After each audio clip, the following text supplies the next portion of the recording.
Jonathan, the neighborhood quarter guy here, and with this past week, I think you'll want to know my thoughts on E3. Well, to be honest, I was kind of disappointed. Let's start with Microsoft's conference. They were pretty good. They had some stuff that I really didn't care about. There was Recore, which looks pretty interesting, and the announcement of Xbox One backward compatibility, which really does not cover all that much. Sony. They were really the hit of the show as far as the three console manufacturers go. They basically had three huge trump cards.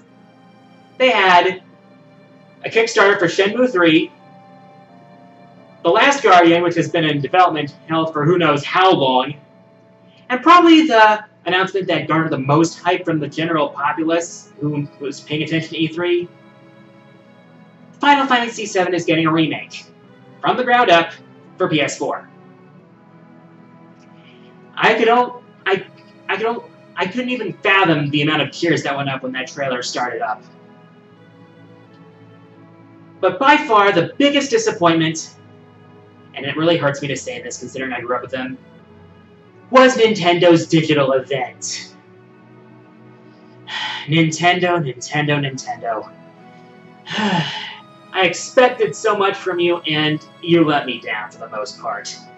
I mean, it started out so promising with Star Fox Zero being officially announced, and that's being developed by Platinum Games of all people. But other than that, there were very few cards that were to play. There was really no killer app. Granted, the announcement of Mario and Luigi Paper Jam was pretty interesting, and Legend of Zelda Triforce Heroes seems pretty cool. But everything else was stuff that I either didn't care about or stuff that we already knew about. I guess once it was revealed that Zelda U wouldn't be at E3 this year, I should have realized it was going to be a letdown. But probably the worst part of the presentation was that they kept shoving Mario Maker down our throats. Yeah, Mario Maker, you know, the ROM hack tool for people who don't know how to ROM hack. I don't know how to ROM hack. From what I hear, Bethesda's presentation was pretty good, but other presentations weren't so good. EA's was basically sports, the occasional stuff I don't really care about, sports, and more sports. And Square Enix was pretty much a lot of talking and not a lot of action. You know, besides the latest Kingdom Hearts 3 trailer. As for the PC presentation, I don't consider myself a hardware junkie by any stretch of the imagination, so it didn't really interest me that much. Just a lot of talking, but one good thing came out of that as far as games themselves are concerned. Killer Instinct is coming to the PC. Finally! I can play one of the most hype-fighting games in recent years without having to buy a new console! And it pretty much shows that Microsoft really doesn't care that much about the Xbox One anymore. But overall, this year was a bit of a disappointment.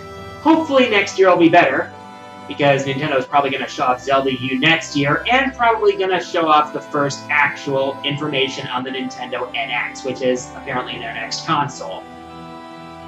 Hopefully, it'll be something worthwhile that'll steal market share back from the PC crowd. Also, I probably should have had better timing in uploading my latest countdown, top 10 Boss Rage episodes. But hey, Paxamillion himself actually saw the video and actually liked it. Showed up in my Twitter. So that's an honor, to be honest. And, I don't know when exactly I'm going to attempt the Paracelsia Boss Rage, but it's probably going to be on a weekend, so that I have as much time as possible to pull it off, because considering how difficult Paracelsia is as a boss, I'm going to need all the time I can get.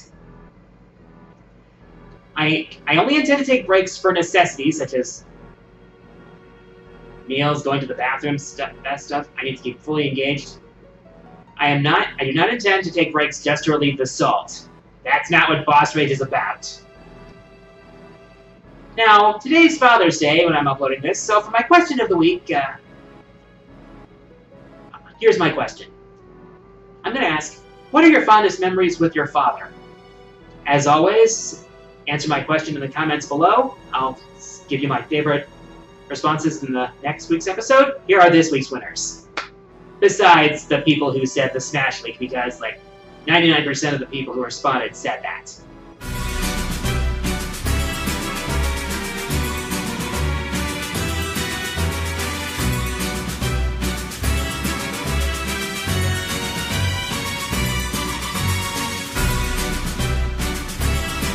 And with that, time for the fourth wall mailbag.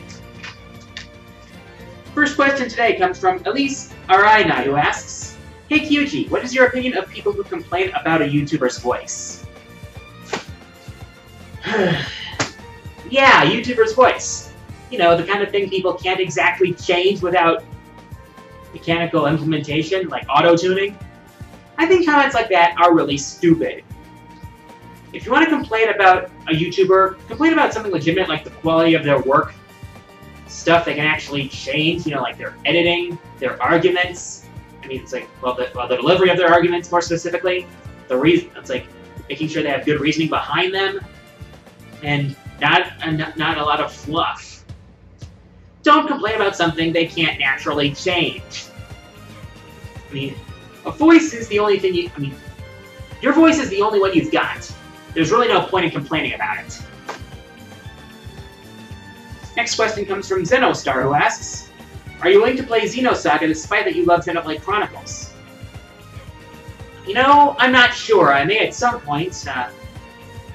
I've heard a lot about it, good or bad, for better or worse.